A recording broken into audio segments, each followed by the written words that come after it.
Hey guys, Halfway Dead here. What if you couldn't see your own rank in Ranked? What if you couldn't see anyone's rank? Well, let me tell you the story about what I did last season. It was actually a season before last season because I'm that slow at making videos. But first, I need to tell you that I'm joining the race to 1 million subs. Okay, maybe not, but I figured that asking for subs is something that I've never done because it can seem like begging. However, sometimes a friendly reminder of the button can help. And I'm just going to mention that if you enjoy the content, liking the video and subbing do help me out a lot. With that out of the way, let's get back to my story. Last season, I hit my 1v1 rank with the help of some BakkesMod shenanigans. Not once during the season did I see my own or opponent's rank. However, I made sure to log my MMR to a file in order to have it later for analysis. In case you don't know what MMR is, it is short for matchmaking rating. The tiers and divisions of your rank are only something that match the MMR in steps, so that you can use them as goals rather than a simple number. As many other people do, I like to use BakkesMod to display the rating of everyone in the lobby, mainly so you can see when it's not a very balanced match and adapt to that. Yet what I found, mainly in ones, is that I would tilt a lot more when losing against someone lower ranked than me, even if the difference was less than 50 points. I would also never seem to be able to win against someone with more points than me. So I decided to turn it all off, not focus on my rank or anyone's rank, and just play. This was me at the beginning of last season. High Champ 1 MMR from the previous season. My all-time ones peak had been Champ 2 Division 1, and I had been dabbling around that MMR for seasons, playing around 100 to 200 games a season without moving up or down too much.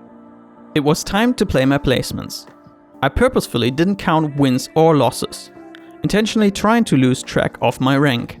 I didn't think I did too well, but the truth was that I won more than I lost. And with the soft reset at the beginning of the season that causes you to gain or lose more rating per game, I was already slightly above my all-time high MMR. In my next play session, I pushed quite a bit further, going 50-50 at first but winning most games at the end. However, looking back, I have to say that again I felt like I was doing much worse than that. And this is a trend that has continued for this season. It seemed that unless I was winning 2/3 of my games, I didn't feel like I gained rating in that session. But then a day came where I noticed that I was playing well. At the beginning I wasn't warmed up and lost a few games due to missing shots and getting scored on from a counterattack. But my mechanics improved and I went on the longest winning streak I've ever had in ones. I told myself that I'd quit on a loss around midnight, but continued the run until 2 AM.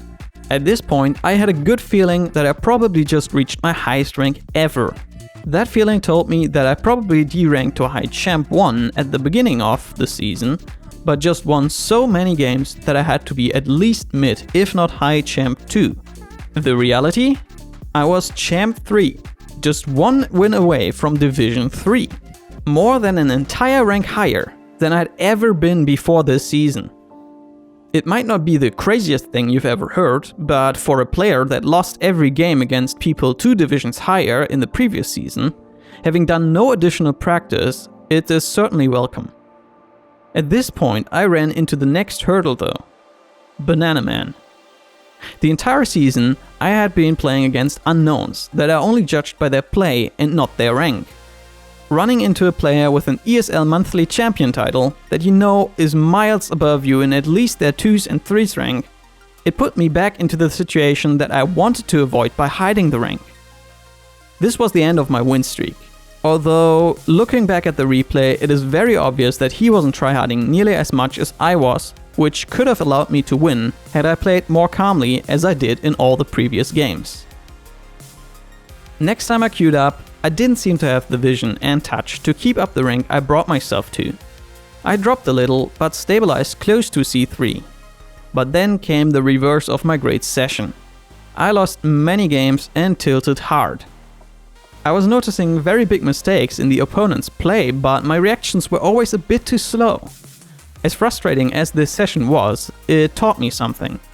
I can get just as tilted not seeing anyone's rank, and that I mainly get tilted from losing to someone who makes big mistakes that I spot, but I'm just too slow to punish, or worse, smash the ball into the post and concede on the counter. As was always the case during the season, I perceived my losses as worse than they really were. I was convinced that I was low C1 and wasn't sure if I maybe even dropped into Diamond, which had happened for a few games the season before. But no, while my loss streak was very long, I was just at my previous all-time high again. The rest of the graph is quite boring, up and down with an upwards trend. The result was that I got back to high C2. At the beginning of the new season, I placed into C3 again, for which I got promptly rewarded by having to play 3 games against Scrub Killa Smurf. Something stayed true to that though. I didn't tilt against him because it was just obvious that he was incredibly good. What's the summary? My peak rating moved up more than a whole rank while playing no more than in previous seasons. After my initial gain, I never went significantly lower than my previous all-time highest ranking. As a scientist at heart, I have to mention that on a one-man experiment like this one, you can't take the results as fact. It is certainly no proof that anyone else is gonna have the same result when they hide their rank. Some might even find the opposite if their mentality is different than mine. I wouldn't credit the entire gain to the experiment, but if you have been stuck at a certain rank for a long time, then turning the rank off and just focusing on gameplay may just help you move up to that next level. Shout out to my patrons for supporting me financially. If you liked the video, please share it. If you want to stay up to date, follow me on Twitter or join my Discord, and I'll see you soon for the next video.